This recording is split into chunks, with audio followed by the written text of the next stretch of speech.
Hey Canucks fans, at the top of my Christmas list is the return of Alex Edler. I'm Clay Emo, I'm at Canuck Clay on Twitter, I'm at Clay Emo on Instagram. I'm the founder of the GLCPC, the Good Looking Canucks Positivity Club, and this is my Canucks take, all in one take. It's Clay's Canucks commentary for Wednesday, December the 18th. Yes, I did not do a post-game vlog last night. I was too busy bowling. As you know, that's my Tuesday night activity of choice. And last night was my best, in 15 weeks, it was my best night of bowling so far, which is great. I was very happy about that. But the Canucks certainly did not put their best performance on the ice and losing 3-1 to the visiting Montreal Canadiens and their legions of fans throughout the arena. Now, I was able to watch highlights. I was able to read game recaps. And I know that the Vancouver Canucks only went 1 for 4 on the power play. I know that they got scored on both times that they killed Montreal penalties. I know there was a disallowed goal by a coach's challenge, one for each side. And I did see, on the Montreal Canadiens goals, I'd say the first one, Roussel obviously with the giveaway in the offensive zone, and then a really nice passing play through Fantenberg for the goal, the first goal. Then the other two were kind of scrambly goals. One of them, Fantenberg got caught on the boards and became a mini 2-on-1 with JB goal late, and that was on the power play actually.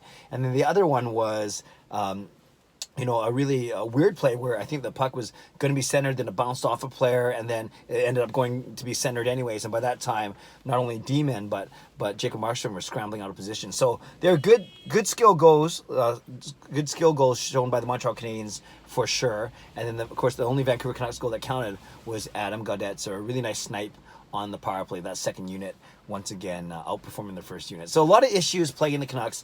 I know a lot of people were screaming for Jim Benning's head. A lot of people were screaming for Travis Green's head.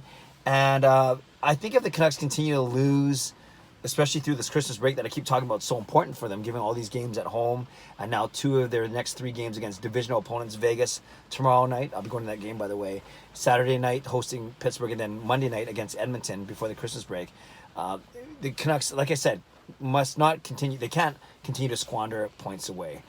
But I think amidst all this, what's wrong with Besser and what's wrong with Horvat, and why isn't the top line scoring? Where's our penalty kill gone? Why is our power play so bad? Is Thatcher Demko okay? Travis Green, Jim Benning. Amidst all these things, one real major factor that's starting to get more play, but I'm surprised hasn't been talked about more, is we're missing our number 1 D-man, Alex Edler. And yes, of course, Quinn Hughes has more points than Edler, and Quinn Hughes is more exciting than Edler, but I don't think anyone can say that Quinn Hughes has already supplanted Alex Edler as our number 1 D-man. And since Alex Edler went out in that November 30th game, the Canucks have gone 3-5, and they've struggled a lot, especially on the defensive end and on their penalty kill. And that makes perfect sense. Alex Edler is not an offensive juggernaut. He never has been. He never will be. That's what Quinn Hughes' job is.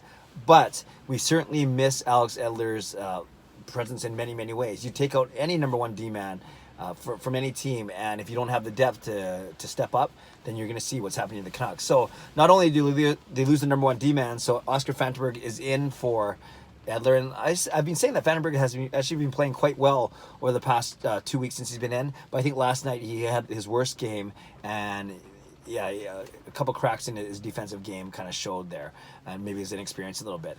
But not only just on even strength, I think a power play, no big deal, because it was usually Myers running the second unit, he was on the first. But the one place you really start to notice is the penalty kill, because Alex Edler was our best penalty killer D-man, right? The Canucks would go with Edler and Tanev as one pairing, and usually it was Myers and Ben as the other, and then Hughes and Stetcher were the ones who weren't getting a lot of penalty kill time. But with Alex Edler out, you lose your best D-man on your top pairing for your penalty kill. So it should be no surprise that the Canucks penalty kill has fallen and fallen and fallen when it comes to their ranking in the National Hockey League. And yes, a small bit has to do with Tim Schaller. He hasn't played the last 2 games. The Canucks penalty kill has been bad the last 2 games.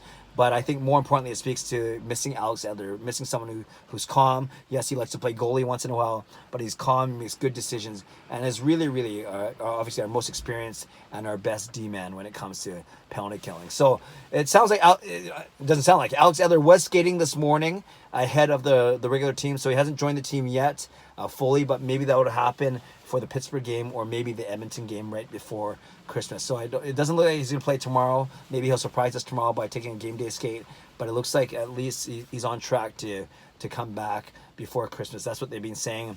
and it wouldn't be a moment too soon. Obviously, I think we are this year compared to last year that we have Hughes, Myers, and Ben as opposed to Gudbranson, Delzato, and Pouliot.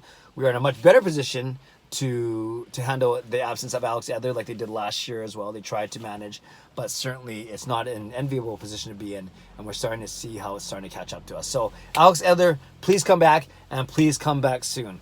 Lastly, the Canucks went back to their normal forward lines, I should say.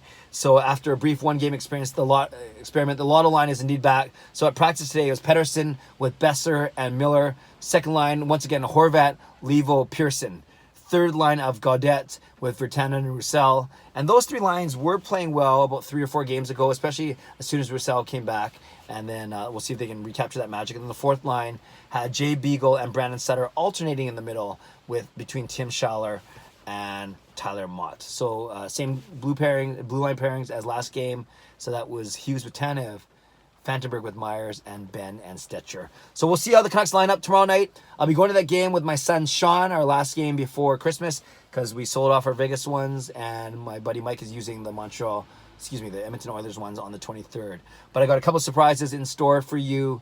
Well, definitely one for sure next week, just before Christmas. If all the stars aligned, it's going to be pretty epic. I think I'm pretty excited, but more on that in a couple days. So Canucks fans, let me know what you think.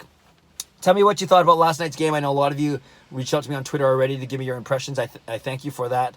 A lot of fire green, fire Benning tweets. But let me know what you think also about this Alex Edler theory. The fact that aside from all the other things we talked about, that's a huge factor, and maybe an understated factor as to why the Canucks have been struggling so much over the past 2 weeks. Again, 3-5 without Alex Edler in the lineup, and something we can point to is the fact that their penalty kill has been dropping in the league in terms of their standing and their penalty kill percentage. So let me know what you think about the game last night, about the Montreal Canadiens and their fans, about Alex Edler. I'd love to read, react, or reply to your comments down below. Subscribe if you like to, like this video if you like to. Enjoy the day, enjoy the off day. Well, Canucks practice, but enjoy getting ready for tomorrow night's game. The Canucks got to get moving, and it has to start now. No better time than against a team that we have admittedly struggled against, and that's the Vegas Golden Knights. But I'll talk about that more in tomorrow's vlog. Have a great day. God bless. Go Canucks, go.